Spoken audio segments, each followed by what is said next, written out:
பரவாயில்ல, நான் இங்கே படுத்துக்கிறேன். அது இல்லைங்க, போனை உள்ள வச்சுட்டு வந்துட்டீங்க. உங்க தங்கச்சி கிட்ட இருந்து கால் வந்துச்சு. அட்டன் பண்ணிட்டீங்களா? இல்ல இல்ல, கட் ஆயிடுச்சு.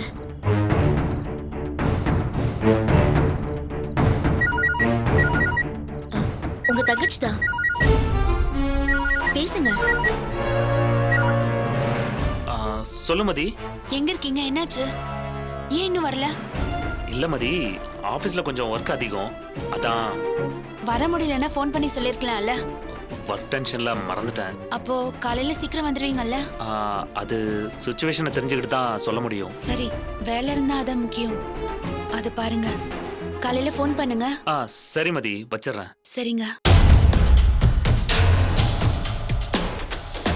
ஒவ்வொரு விஷயத்திலையும் பாக்குறப்போ உங்க மேல மதிப்பு கூடிட்டே போகுது. பின்ன என்னங்க, தங்கச்சியா இருந்தாலும் என்ன ஒரு தன்மையா, அடக்கமா, அன்பா பேசுறீங்க. Really great.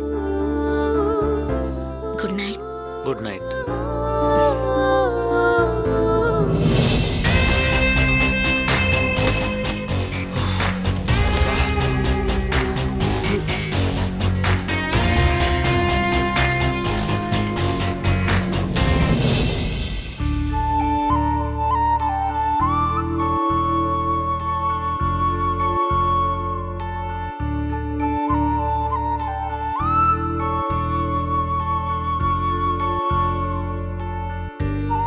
நிம்மி,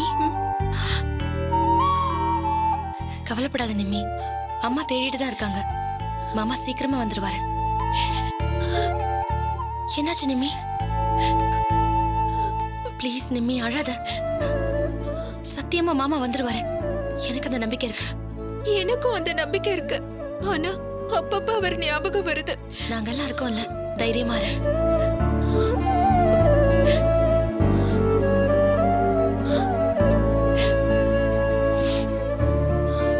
திவ்யா,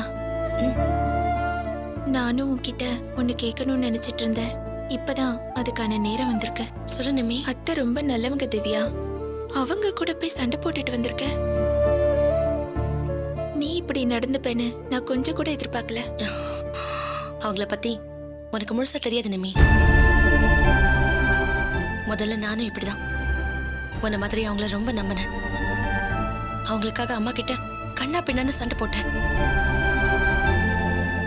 என்ன இருந்தாலும் நம்ம அம்மா தான். நம்ம அம்மா நல்லவங்களா இருக்காங்க, ஆனா அவங்க நல்லவங்களா நடிக்கிறாங்க. என்ன திவ்யா, ஏன் இப்படி எல்லாம் சொல்ற? அந்த அளவுக்கு நான் அனுபவப்பட்டிருக்கேன் நிம்மி. அவங்க என்ன கல்யாணம் பண்ணி கூட்டிட்டு போன சூழ்நிலைய இப்ப இல்ல, எப்பவுமே நான் மறக்க மாட்டேன். அந்த ஒண்ணுத்துக்காக மட்டும்தான் நான் நன்றியா இருக்கணும்னு நினைச்சதுக்கு அளவுக்கு அதிகமாவே என்ன கஷ்டப்படுத்திட்டாங்க. ஆனா அவங்கள பார்த்தா அப்படி தெரியலையே திவ்யா. அதான் அவங்க பிளஸ்ஸே. எப்ப உண்மையை பேசுறாங்க, எப்ப நடிக்கிறாங்கன்னு யாராலையுமே கண்டுபிடிக்க முடியாது. இங்க ஒண்ணு பேசுவாங்க, அங்க ஒண்ணு பேசுவாங்க. அவங்க வீட்டுல இருக்க எல்லாருமே அப்படிதான். அத்தை, மதியண்ணி எல்லாருமே அப்படிதான் நடந்துக்கிறாங்க. அப்புறம் அந்த மிடில் கிளாஸுக்குன்னே இருக்கிற இன்ஃபீரியாரிட்டி காம்ப்ளெக்ஸ். நம்ம என்ன பண்ணாலும் பணத்திமிரில தான் பண்றோம்னு சொல்றாங்க. சரி திவ்யா, அவங்க புரிஞ்சுக்காம பேசுறாங்கன்னு வச்சுக்கலாம்.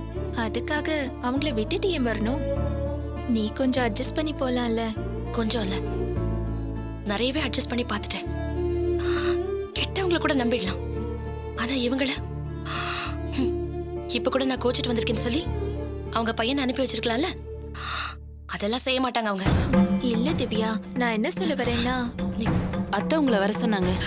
வரும்.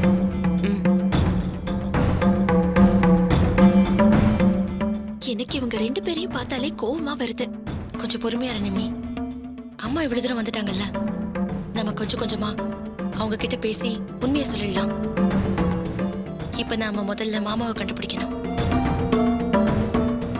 வா, அம்மா கூப்பிட்டாங்கல்ல, போலாம். எல்லாத்தையும் நீ பாத்துக்கப்பா. சரி பெரியம்மா. வா நிம்மி. வாம்மா, உட்காரு. சாப்பிட்டியா? இத பாரு, எதுக்கும் அழுதுட்டு இருக்க? நீ எதுக்கும் கவலைப்படாத. உன் வீட்டுக்கார கண்டுபிடிச்சு நான் கூட்டிட்டு வரேன். தெரியுமா, நான் வக்கீல பார்த்து பேசிட்டு தான் வரேன். நாளைக்கே ஹேபியஸ் கார்பஸ் ஃபைல் பண்ணலான்னு சொன்னாரு. நிமி, அண்ணன் நான் இருக்கேன்ல, நீ எதை பத்தியும் கவலைப்படாத.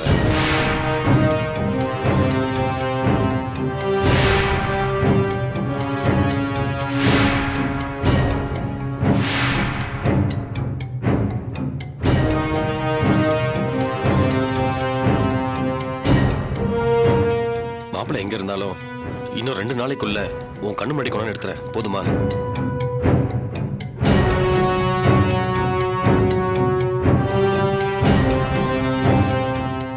என்னாச்சு நிம்மி?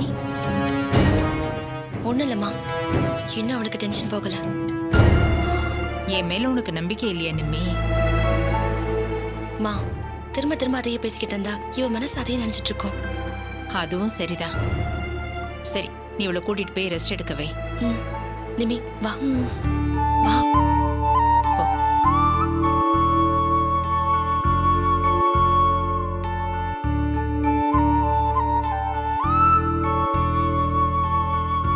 என்ன பெரியமா ஒரு மாதிரியா இருக்கீங்க?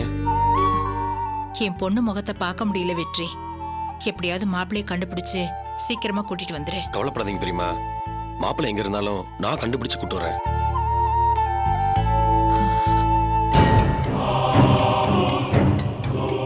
எனக்கு தெரியாம யார் அவனை கடத்தி வச்சிருப்பாங்க?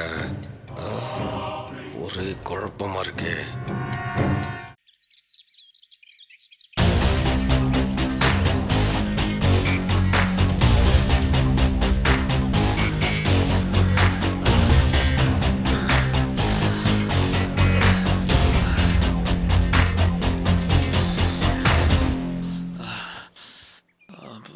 குளிர் தெரியாதனமா இங்கே வந்து படுத்துட்டோம்.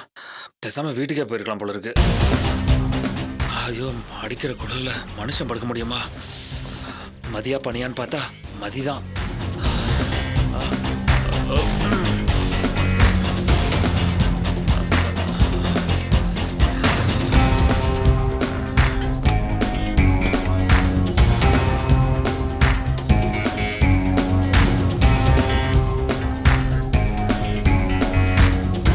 Good morning. Good morning. என்னாச்சு? ராத்திரி பூரா தூங்கலையா, அதான் ஒரு மாதிரி ஆயிடுச்சு. ஓ, என்னங்க நீங்க எதுக்கு நைட் எல்லாம் முடிச்சிட்டு இருந்தீங்க? என்னை நம்பி நீங்கள் தூங்கிட்டு இருப்பீங்க. அந்த நம்பிக்கைக்கு நான் உண்மையாக இருக்கணும் இல்லையா? சாரிங்க. அந்த வார்த்தை இன்னொரு தடவை சொன்னீங்கன்னா நான் ஃப்ரெண்ட்ஷிப்பை கேன்சல் பண்ணிட்டு போயிட்டே இருப்பேன். சாரி. ஐயோ, சாரி சாரி சாரி. சரி, வீட்டுக்குள்ள வாங்க, காஃபி சாப்பிடலாம். இல்லை பரவாயில்ல, விடிஞ்சிருச்சுல்ல, நான் வீட்டுக்கு போகிறேன். இங்க பாருங்க, இப்படிலாம் பேசுனீங்க அப்புறம் நான் உங்க ஃப்ரெண்ட்ஷிப்பை கேன்சல் பண்ணிட்டு போயிடுவேன். வாங்க.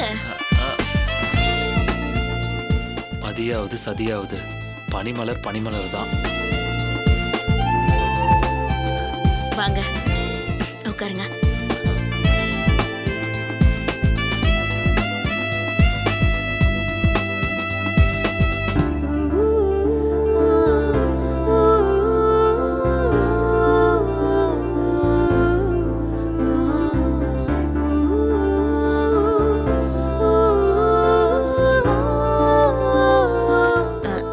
பிரஷ் பண்ணுங்க, நான் காஃபி போட்டு எடுத்துட்டு வரேன்.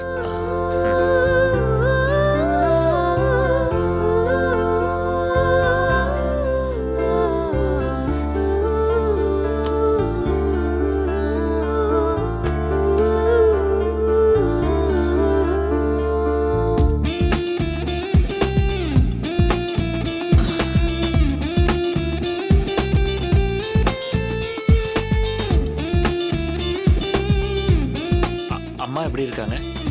அம்மா இன்னும் தூங்கிட்டு தான் இருக்காங்க. ஓ, இருக்கட்டும். காஃபி குடிச்சிட்டு எப்படி இருக்குன்னு சொல்லுங்க. எப்போதுமே தேவதைகளுக்கு காஃபில விதிவிலக்கு தான். எப்படி இருந்தாலும் குடிக்கலாம்.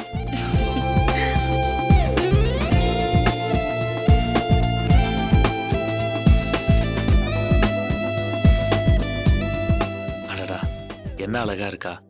இந்த சொத்தோட சேர்ந்து இந்த அழகும் எனக்கு கிடைக்கணும்.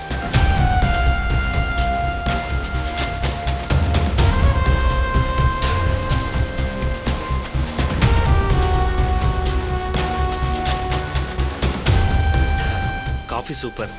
சரி நான் கிளம்புறேன். என்ன நீங்க கிளம்புறேன்னு வீட்ல என்ன ஒய்ஃபா வெயிட் பண்றாங்க? இல்ல இல்ல, அப்புறம் என்ன? வேலைக்கு போகணும்ல. டிஃபன் செய்றேன், சாப்பிட்டுட்டு இங்க இருந்தே போங்க. இது எங்க அப்பாவோட வேஷ்டி, போய் குளிச்சுட்டு இத கட்டிக்கோங்க. என்ன அப்படி பாக்குறீங்க? ராத்திரி பூரா உங்களை வெளியில படுக்க வச்சதே மனசுக்கு ரொம்ப கஷ்டமா இருக்கு. உங்களை வேற ஒருத்தரா இனிமே நான் பிரிச்சு பார்க்க மாட்டேன். நீங்களும் எங்க குடும்பத்துல ஒருத்தர் தான். குளிச்சுட்டு வாங்க, டிஃபன் ரெடியா இருக்கும்.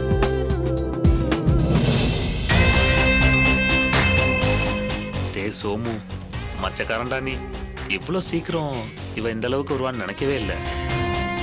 முதல்ல அம்மா கிட்ட போய் எல்லாத்தையும் சொல்லி புதுசா வேற மாதிரி ஏற்பாடு பண்ண சொல்லணும். பாஞ்சாலி அம்மா சந்தோஷப்பட்டுக்க, உன் கனவு நனவாக போகுது.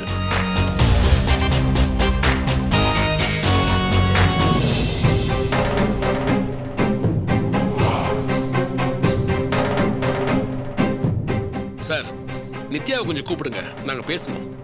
எதுவாக இருந்தாலும் பரவாயில்ல, என்கிட்டயே சொல்லுங்க. சார், நாங்க உங்ககிட்ட தான் பேச வந்திருக்கோம். நித்யாவை வச்சுக்கிட்டு பேசினா நல்லா இருக்கும். நீங்க என்ன போலீஸா விசாரணை பண்றதுக்கு? வேலையை பார்த்துட்டு போங்களேன் சார். ப்ளீஸ் சார், பிரச்சனையை சுமூகமா பேசி முடிக்கலாம் தான் வந்திருக்கோம். இல்ல இல்ல, நாங்கெல்லாம் முடிக்கிற ஐடியால இல்ல. சுப்ரீம் கோர்ட் வரைக்கும் போய் பார்த்துறதுன்னு இருக்கோம். தாராளமா போங்க சார், அதுல எங்களுக்கு எந்த ஆட்சேபனையும் இல்லை. சார், நாங்க ஒன்னும் பாபுக்கு பறிஞ்சு பேசுறதுக்காக இங்க வரல. ஆக்சுவலா அவரை நாங்க சஸ்பென்ஷன்ல தான் வச்சிருக்கோம். தயவு செஞ்சு உங்க பொண்ணை கூப்பிடுறீங்களா?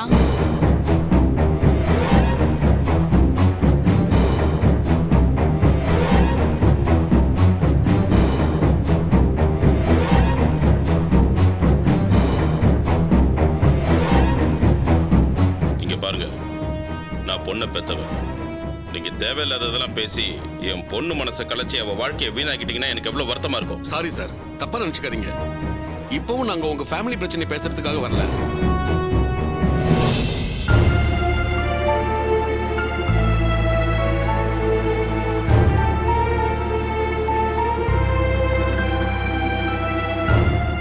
வாங்க சார், எப்போ வந்தீங்க? இப்பதான் வந்தோம்மா. நாங்க உங்ககிட்ட கொஞ்சம் பேசணும். அம்மா, இவங்களுக்கு குடிக்க ஏதாவது? அதெல்லாம் இருக்கட்டும். நித்யா, நம்ம கம்பெனி பொசிஷன் உனக்கு தெரியும்ல. அவர் உன்னை கம்பெனில வச்சு அடிச்சது தப்பு தான். அதுக்கான பனிஷ்மெண்டா தான் நாங்க அவரை 10 days சஸ்பெண்ட் பண்ணிருக்கோம். நித்யா, உனக்கே நல்லா தெரியும். இப்ப சப்மிட் பண்ண ப்ராஜெக்ட பாபு தானே பாக்குறாரு. அதை இன்னும் 1 வீக்ல நம்ம கிளைண்ட் கிட்ட ஒப்படைக்கணும். பாபு 10 நாள் வீட்டில் இருந்தா இந்த ப்ராஜெக்டை நம்ம சொன்ன டைம்ல கொடுக்க முடியாது. இதால கம்பெனிக்கு நஷ்டம் மட்டும் இல்ல, பேரும் கெட்டு போயிடும். சோ கம்பெனியும் உன்கிட்ட ஸ்பெஷல் ரிக்வெஸ்ட் வைக்குது. ஆமா நித்யா, தயவு செஞ்சு நீ உன் கம்ப்ளைண்ட் வாபஸ் வாங்க. அப்பதான் நாங்க பாபுவை சஸ்பெண்ட் பண்ண ஆர்டரை கேன்சல் பண்ண முடியும். நித்யா, உனக்கே தெரியும் ஐடி ஃபீல்ட்ல சஸ்பென்ஷன் ஆர்டர் வாங்குறது பெரிய பனிஷ்மெண்ட் தான். இதுக்கு மேல அவருக்கு என்ன வேணும்? இந்த ஒரு ரிப்போர்ட்டே அவருக்கு வேற எந்த கம்பெனில வேலை கிடைக்க விடாம பண்ணிடும். பாபுவை விடு, நம்ம கம்பெனியே இதனால பெரிய சிக்கல்ல இருக்கு. ப்ளீஸ், நீ தான் ஹெல்ப் பண்ணணும். என்ன சார் நீங்க புரியாம பேசிட்டு இருக்கீங்க? என் பொண்ணை விட உங்களுக்கு கம்பெனி முக்கியமா? அப்படின்னா எங்களுக்கு எங்க கௌரவம் தான் முக்கியம்.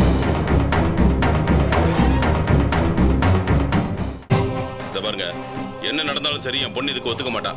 தப்பா நினைச்சுக்காதீங்க, தயவு செஞ்சு கிளம்புங்க. என்ன சார் இப்படி பேசுறீங்க? நாங்க என்ன பண்ணணும்னு சொல்லுங்க. நித்யா சொன்னதுக்காக பாபுவை சஸ்பெண்ட் பண்ணிருக்கோம் சார். இதுக்கு மேல நாங்க என்ன பண்ண முடியும்? நீங்க எதுவும் பண்ண வேண்டாம் சார். பாக்குற இடத்துல என் பொண்ணை கேவலமா பேசுறா, கை நீட்டோம். நாங்க எதுக்கு அவனை சும்மா விடணும்? இப்ப பரிதாபப்பட்டு விட்டோம்னா எங்களை இழிச்ச வாய் நினைச்சிருவான் சார். அவன் நேத்து ஒரு ஆட்டோக்கார முன்னால அவமானப்படுத்தினா, நாளைக்கு ஆட்டோ ஸ்டாண்ட்லயே வச்சு அவமானப்படுத்துவான். ஆபீஸ்ல வச்சு அடிச்சவன் பாக்குற இடத்துல இவ்வளவு போட்டு அடிப்பான் சார். அவன் அடிக்கும் போது மட்டும் நான் இருந்திருந்தேன்னா அவன் கையை உடைச்சு அடுப்புல வச்சிருப்பேன். என்ன சார் இது? ஏதோ ஒரு தடவை தெரியாம நடந்து போச்சு, அதுக்காக இனிமே இப்படி நடக்காது நீங்க உத்தரவாதம் தரீங்களா? அது வந்து முடியாதுல்ல அப்புறம் என்ன? சார் ப்ளீஸ் புரிஞ்சுக்கோங்க, எங்க கம்பெனில வேலை பாதிக்கப்படுது. என் பொண்ணு வாழ்க்கையே பாதிக்கப்படுதுங்கிற? ப்ளீஸ் சார், கொஞ்சம் கோஆபரேட் பண்ணுங்க சார் ப்ளீஸ். என்ன ஒண்ணு செய்யலாம். சொல்லுங்க சார். உங்க கம்பெனி நல்லதை நினைச்சு அவன் செஞ்ச தப்புக்கெல்லாம் என் பொண்ணு கிட்ட மன்னிப்பு கேட்க சொல்லுங்க. அதுக்கு என்ன சார், கேட்க சொல்லிடலாம். எந்த ஆபீஸ்ல வச்சு என் பொண்ணை அடிச்சானோ அதே ஆபீஸ்ல வச்சு என் பொண்ணு காலில் விழுந்து மன்னிப்பு கேட்கணும்.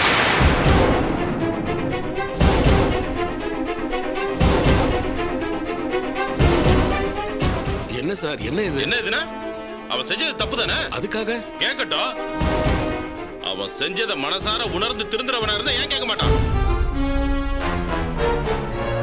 என்னம்மா நீ எதுவும் பேசாம அப்படியே நிக்கிற? நான் என்ன சார் பேசுறது? எங்க அப்பா கேக்குறது நியாயமா தானே இருக்கு. ஏன் கிட்ட இவ்வளவு பேசுறீங்களே? உங்க கம்பெனி மேல அவனுக்கு உண்மையான அக்கறை இருந்ததுன்னா அவனை அதை பண்ண சொல்லுங்க. இல்ல சார், இது நடக்காது சார். அப்புறம் எதுக்கு இதை பத்தி பேசிட்டு இருக்கீங்க? விடுங்க.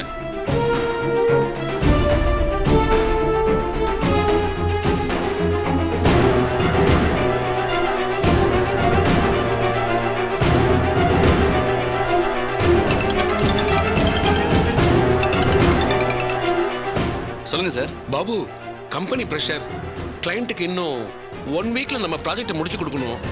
அதுக்காக நித்யா வீட்டுக்கு சமாதானம் பேச கம்பெனில இருந்து அனுப்பியிருக்காங்க. நீ வந்தா தான் ப்ராஜெக்டை முடிக்க முடியும். அதுக்காக நித்யா வீட்டுக்கு வந்து எவ்வளவோ கெஞ்சி பார்த்தோம், அவங்க ஒத்துக்கல. இது எதிர்பார்த்தது தானே சார்? இல்ல பாபு, அவங்க நாம எதிர்பார்க்காத ஒரு குண்டை தூக்கி போடுறாங்க. என்ன சார்? நீ நித்யா கிட்ட மன்னிப்பு கேட்கணுமா? அவ்வளவுதானே? நான் கூட பயந்தே போயிட்டேன். ஓகேன்னு சொல்லிட்டு வாங்க சார். இல்ல பாபு, நித்யா காலில் விழுந்து மன்னிப்பு கேட்கணும்னு சொல்றாங்க. மன்னிப்பு கேட்க போறோன்னு முடிவாயிடுச்சு. காலாவது தலையாவது சரின்னு சொல்லுங்க சார். என்ன பாபு சொல்ற? சார், என்னால கம்பெனிக்கு எந்த நஷ்டமும் வர வேணாம் சார். அதுக்காக நான் மன்னிப்பு கேட்கறேன் சார். இல்ல வேணாம் சார், நான் நித்யா காலில் விழுந்து மன்னிப்பு கேட்க தயாரா இருக்கேன். அதை சொல்லிடுங்க சார்.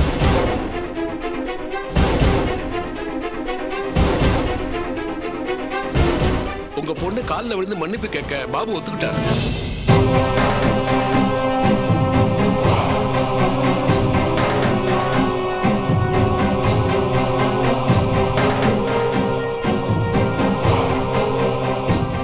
வசந்தா, அவங்களுக்கு குடிக்கிறதுக்கு ஏதாவது கொண்டு வந்து கொடு.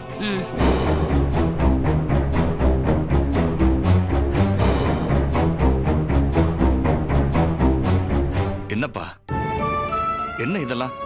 நீ போய் எதுக்கு அவ காலில் விழணும்? இல்லப்பா, என்னால கம்பெனிக்கு எந்த லாஸும் வரக்கூடாதுப்பா. அதுக்காக இத நீ ஏன்பா பண்ணணும்? ஒத்த ஆம்பளை பிள்ளைன்னு உன்னை பொத்தி பொத்தி வளர்த்தது இதுக்குதானா? வேண்டாப்பா, இந்த வேலையும் வேண்டாம், ஒண்ணு வேண்டாம். ஆமாப்பா, நீ மன்னிப்பு கேட்டு அப்படி ஒன்றும் அந்த கம்பெனியை காப்பாற்ற வேண்டிய அவசியம் இல்லை. வீட்டுக்கு வந்த மாப்பிள்ளைக்கு சொந்தமா கம்பெனி வச்சு தரேன்னு சொல்றேன். நீ போய் எதுக்கு சும்மா? இதை பாரு, எவ்வளவு பணம் வேணும்னு சொல்லு, என் தலையை அடமானம் வச்சாவது நான் பணம் கொண்டு வந்து தர்றேன். இனி அந்த கம்பெனி வேலைக்கு போக வேண்டாம். ப்ளீஸ்ப்பா, கொஞ்சம் பொறுமையா இருங்க. நடக்கிறது எல்லாமே நல்லதுக்கு தான். பாபு, நான் என்ன சொல்ல வரேன்னா, விடுங்கப்பா.